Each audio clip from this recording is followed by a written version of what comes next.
Well, it's all Christmas, so if I give you guys a Christmas story, read it. I'm not the best speaker, but we'll see how this turns out. It'll make a yearly tradition to say Christmas story every year. So here we go.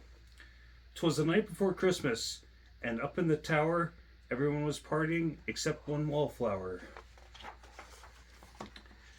John McClane missed his wife. Things weren't just the same since Holly had moved to the west and had changed her last name. He had tried to win her back, but still she said no. Well, unbeknownst to him, there was trouble below. A truck had pulled up, and who should disembark but 14 men whose intentions were dark. They spoke not a word and unloaded big crates, and they cut the phone lines and locked all the gates. Carl swept the ground floor, shooting every guard dead, while visions of bearded bonds danced in his head. John took off his shoes, making fists with his toes. It actually worked, and said, "Well, what do you know?" When out in the lobby there rose such a chatter, he sprung to the door to see what was the matter.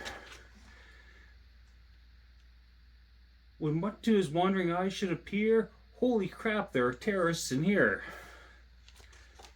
John hid under a table where no one could see and watched hens question Mr. Takagi. "I'm going to count to 3, there will not be a 4.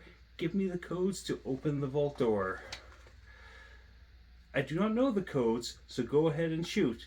"Okay," says Hans Gruber, and ruined Takagi's suit. John tried to call the cops by pulling the alarm, but instead called the bad guys who tried to cause him harm. But John killed Tony, who had very small feet, and sent him to the terrace as a Yuletide treat. He put Santa hat on the German and said, all eyes aglow, and wrote, "Now I have a machine gun, ho ho ho." Carl was furious. Tony was his brother. He chased John across the roof, and they shot at each other. John was able to escape through the ventilation shafts. "Come out to the coast," he sighed. "We'll have a few laughs." At Nakatomi Tower, Sergeant Powell appeared. He checked the whole lobby and saw nothing weird. He was pulling away, but didn't get far before Marco landed on the hood of his car. Powell drove away backwards, screaming in fright. "Welcome to the party, pal," John yelled with delight. More police arrived, the FBI and SWAT team, but Hans didn't mind. It was all part of his scheme. More rapid than eagles, his henchmen they came, and they radioed and shouted and called them by name. Now Eddie, now James, now Franco, now Yuli, on Fritz, on Carl, hair long and unruly. They shot the SWAT tank with surface-to-air missiles and knocked it away like down of a thistle. Now John McClane was angry indeed. He blew up 2 terrorists and called them jerkweed. Elias told Hans, "Booby, I'm your white knight." Hans shot him dead, giving the hostages a fright. Hans went to go check on the explosives fuse and saw poor John wasn't wearing any shoes. John fled from Carl and Hans, but alas, he had run barefoot over sharp broken glass. His feet now hurt, his soles oh so bloody. He crawled into the bathroom and called his good buddy. John was weary and ready to throw in the towel until he got a pep talk from Sergeant L. Powell. Powell was chubby and plump and right jolly old cop. He turned to the cowboy and tattered tank top. But the reporter was probing into McClane's life and revealed that Holly was actually John's wife. Hans quickly flipped over the gold picture frame. "It's a pleasure to meet you. This is John McClane." His clothes all tarnished with ashes and soot, John staggered to the roof, bloody and barefoot. The explosives were wired to the rooftop with care, in hopes that the hostages would soon be there.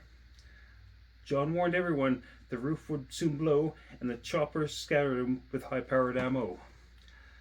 Around his waist, he tied a fire hose tight, and screaming an oath, jumped into the night. He dangled in the air and gritted his teeth while flames encircled the tower like a wreath. Fiercely frightened, his way back inside, he yelled out, "Hans!" He was done trying to hide. He limped into the vault like an old man on crutches, only to find Holly in his filthy crutches. John dropped his gun, but his hands on his head, it seemed that him and Holly would soon be dead. But with a secret gun taped to his back, John shot Hans in a surprise attack. Hans fell out the window, still holding Holly's arm, and slowly, deliberately raised his firearm. The tenacious villain held on to his nails till John unhooked Holly's watch and said, "Happy trails." Bearer bonds fluttered like fresh fallen snow, and Holly embraced her blood-splattered bow. So Merry Christmas to all, and be kind to each other, and most of all yippee-ki-yay, motherfucker. Yeah, I know I'm a horrible reader, but anyways, take it easy.